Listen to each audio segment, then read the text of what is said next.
बादल जी उठ जाओ, अब जाओ जंगल से भोजन ले आओ। अगर देर हो गई तो सभी पक्षी दाना ले जाएंगे और हमें कुछ भी नहीं मिलेगा। उठ गया बिजली, क्यों इतना शोर मचा रही हो? कभी भी मीठी नींद सोने नहीं देती। जा रहा हूँ मैं जंगल। इतना कहकर बादल कौवा अपने घर से निकल जाता है। कौवा दाना ढूंढ ही रहा था कि तभी उसे किसी के पीछे से आने की आवाज सुनाई देती है। अरे, ये तो सुनहरी चील है। अगर इसने मुझे अपने पंजों में दबोच लिया तो मुझे जिंदा खा जाएगी। बचाओ, बचाओ। ऐसा कहते हुए कौवा वहाँ से भागता है। वहीं सुनहरी चील भी बादल कौवे के पीछे लगी हुई थी। कहाँ जाएगा कौवे, आज तो मेरा नाश्ता तुमसे ही होगा। बादल कौवा भागता हुआ एक गुफा में पहुँच जाता है। बच गया, आज तो बच गया। न जाने ये चील मेरा कब पीछा छोड़ेगी। ऐसा करूँगा, कल भोजन ढूंढने जंगल के दूसरे हिस्से में जाऊँगा। कौन हो तुम और मेरी इजाजत के बिना मेरी गुफा में कैसे आए? कक्का, कौन कौन हो तुम? तभी भूरा उल्लू सामने आता है। अरे भूरे यार, तुमने तो मुझे डरा ही दिया। क्या हुआ कव्वे, यहाँ कैसे आना हुआ? उल्लू यार, वो सुनहरी चील जब देखो मेरे पीछे ही पड़ जाती है। लगता है मुझे जीने नहीं देगी। अच्छा यार, अब मैं चलता हूँ। बिजली मेरा इंतजार कर रही होगी। ऐसा कहते हुए बादल कौवा अपने घर लौट जाता है। आ गए तुम, आज फिर खाली पंखों आए हो। क्या करूँ बिजली, कुछ मिला ही नहीं। बिजली, आज रात के बचे हुए 2 दाने खाकर ही सो जाते हैं। फिर वो पति पत्नी 2 दाने खाकर ही सो जाते हैं। अगली सुबह बादल कौवा भोजन की खोज में जंगल के दूसरे हिस्से में जाता है। अरे वाह, यहाँ तो बहुत बड़ा कुआं है और पास में ढेर सारे फल भी। आज तो पेट भरकर फल खाने को मजा ही आ जाएगा। बादल कौवा फल तोड़ने लगता है। तभी उसकी नजर कुएं के पास एक चमकते हुए हीरे पर जाती है। वो तुरंत उस हीरे के पास जाता है। अरे वाह, ये तो कोई कीमती हीरा लगता है। मैं इसे घर ले जाता हूँ और इसे बेचकर हम अमीर हो जाएंगे। फिर बादल कौवा वो हीरा और कुछ फल लेकर अपने घर लौट जाता है। बादल जी, ये क्या है? ये तो हीरा है। ये आपको कहाँ से मिला? मैं जंगल के पिछले हिस्से से भोजन लेने गया था, वहीं मिला मुझे ये हीरा। ये बहुत कीमती है, इसे बेचकर हम अमीर हो जाएंगे। फिर बिजली कौवी उस हीरे को अलमारी में रख देती है। बादल जी, आज मेरा घूमने को बहुत मन कर रहा है। कब से तुम मुझे झील के किनारे नहीं लेकर गए। आज मैं बहुत खुश हूँ बिजली, चलो चले झील के किनारे, तुम्हें घुमा कर आता हूँ। फिर वो दोनों पति पत्नी झील की ओर जाते हैं। वो दोनों बैठे हुए थे कि बिजली कौवी को झील अपने अंदर खींच लेती है। बिजली, बिजली तुम कहाँ गई? बाहर आओ बिजली। तभी चांदनी चिड़िया वहाँ से गुजर रही थी। वो कौवे का शोर सुनकर वहाँ आती है। बादल भैया, क्या हुआ? आप ऐसे रो क्यों रहे हो? क्या बताऊँ चांदनी बहन, मैं और बिजली यहाँ घूमने आए थे, तभी झील ने मेरी बिजली को अपने अंदर खींच लिया। मुझे तो कुछ भी समझ नहीं आ रहा कि मैं क्या करूँ। आप चिंता न करें, चलिए मेरे साथ, हम इस झील में जाकर देखते हैं कि बिजली कहाँ है। फिर चांदनी चिड़िया और कालू कौवा झील में छलांग लगा देते हैं। तो वहाँ वो दोनों एक बड़े जंगल में पहुँच जाते हैं। बादल भैया, मुझे तो नहीं पता था कि झील में भी एक बड़ा सा जंगल है। ये तो बहुत सुंदर है। ये जंगल यहाँ कैसे आया होगा? यहाँ तो कोई पक्षी भी नजर नहीं आ रहा।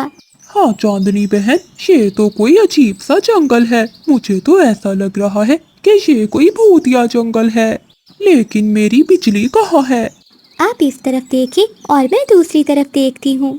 फिर वो दोनों अलग अलग दिशा में बिजली कौवी को ढूंढने लगते हैं। बादल भैया, जल्दी आओ, देखो यहाँ कुछ है। बादल कौवा तुरंत वहाँ आता है। क्या हुआ चांदनी? ये देखो बादल भैया, ये तो बिजली का पुतला है। हाँ चिड़िया, ये तो मेरी पत्नी बिजली ही है, मगर इसे पुतला किसने बनाया? बिजली, ये तुम्हें क्या हो गया है? अब मैं क्या करूँ? मुझे लगता है इस झील में कोई गड़बड़ है। चलो हम उल्लू से मदद मांगते हैं, वो हमारी जरूर मदद करेगा। फिर बादल कौवा और चांदनी चिड़िया दोनों जल्दी से उल्लू के पास जाते हैं। क्या हुआ बादल यार और चांदनी बहन, तुम यहाँ सब ठीक तो है ना? नहीं यार उल्लू, कुछ भी ठीक नहीं है। फिर बादल कौवा सारी बात उल्लू को बताता है। अच्छा तो ये बात है। बादल, तुमने बहुत बड़ी गलती कर दी है। जो जंगल के पिछले हिस्से में कुआं है वो एक भूतिया कुआं है। बहुत समय पहले यहाँ एक चुड़ैल आई थी और उसी ने वो कुआं बनाया था। जब जंगल के पक्षियों को ये सब पता चला था तो उन सब ने मेरे गुरु उल्लू को बुलाकर उस चुड़ैल को उस कुएं में कैद करवा दिया था। और जो हीरे उस कुएं के आसपास मिट्टी में दबे हुए हैं उनमें आज भी चुड़ैल का जादू है। और वो हीरे जिसको भी मिलते हैं उसका परिवार बर्बाद हो जाता है। तो क्या उल्लू, मेरी बिजली मुझे कभी नहीं मिलेगी? ऐसा नहीं है बादल, तुम बताओ वो हीरा कहाँ है? वो तो मेरे घर में है। तो ठीक है, तुम ऐसा करो, वो हीरा जाकर फिर से कुएं में फेंक दो। ये सुनकर बादल कौवा चांदनी चिड़िया के साथ भागा भागा अपने घर जाता है और वो हीरा लेकर कुएं में फेंक देता है। अरे छोटे पक्षियों, आज तुमने बहुत बड़ा काम किया है। कितने अरसे से मैं इस कुएं में कैद थी। आज तुम दोनों की वजह से मैं आजाद हो गई। अब मैं तुम दोनों को भी नहीं छोड़ूंगी। भागो बादल भैया भागो, वरना हम दोनों भी नहीं बचेंगे। बादल कौवा और चांदनी चिड़िया भागते हुए फिर से उल्लू के पास जाते हैं। क्या हुआ, तुम दोनों फिर से यहाँ? उल्लू, तुमने तो कहा था कि वो हीरा कुएं में फेंकने से मेरी बिजली लौट आएगी, मगर वो तो चुड़ैल आजाद हो गई है। और नहीं तो क्या उल्लू, तुमने तो आज हमें मरवा ही दिया होता। मुझे तो लगता है अब आपके गुरु उल्लू के पास ही जाना होगा। अब वही है जो हमारी मदद कर सकते हैं। फिर वो सब वहाँ से उल्लू के गुरु बड़े उल्लू के पास जाते हैं। ये तुम्हारे लालच का फल है बादल काफे। तुम्हें उस हीरे को नहीं उठाना चाहिए था। अगर गलती हो भी गई तो जहाँ हीरा उठाया था वही रख कर लौट आते, लेकिन तुमने तो उस चुड़ैल को ही जिंदा कर दिया। मुझसे बहुत बड़ी गलती। पेट में और भी दर्द बढ़ने लगता है मैं घर नहीं जा पाऊंगी। मुझे यहीं किसी घोंसले की खोज करनी होगी। चिड़िया दर्द में थी, इसलिए वो आसपास घोंसले की खोज करने लगी। तभी चांदनी चिड़िया को एक पेड़ पर पुराना घर दिखाई देता है। हाँ, ये घर ठीक रहेगा। लगता है इस पुराने घर में कोई भी नहीं रहता। जब तक मैं अंडे नहीं दे देती मुझे यहीं रहना होगा। थोड़ी देर बाद चांदनी चिड़िया उस घोंसले में दो प्यारे प्यारे अंडे दे देती है। तभी वहाँ बिजली कभी आ जाती है। अरे कौन है तू चिड़िया, और यहाँ क्या कर रही है?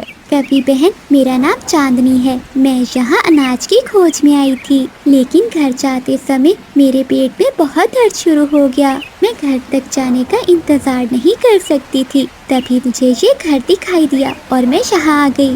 अरे छोटी चिड़िया, एक तो तूने मेरा घोंसला छीन लिया और ऊपर से मेरे घोंसले में अंडे भी दे दिए। कवि बहन, मुझे माफ कर दीजिए। मुझे नहीं पता था कि ये घोंसला आपका है। मेरे बच्चे बाहर आने तक क्या आप मुझे यहाँ रहने देंगी? अरे वाह, बढ़िया ही यहाँ रहने वाली।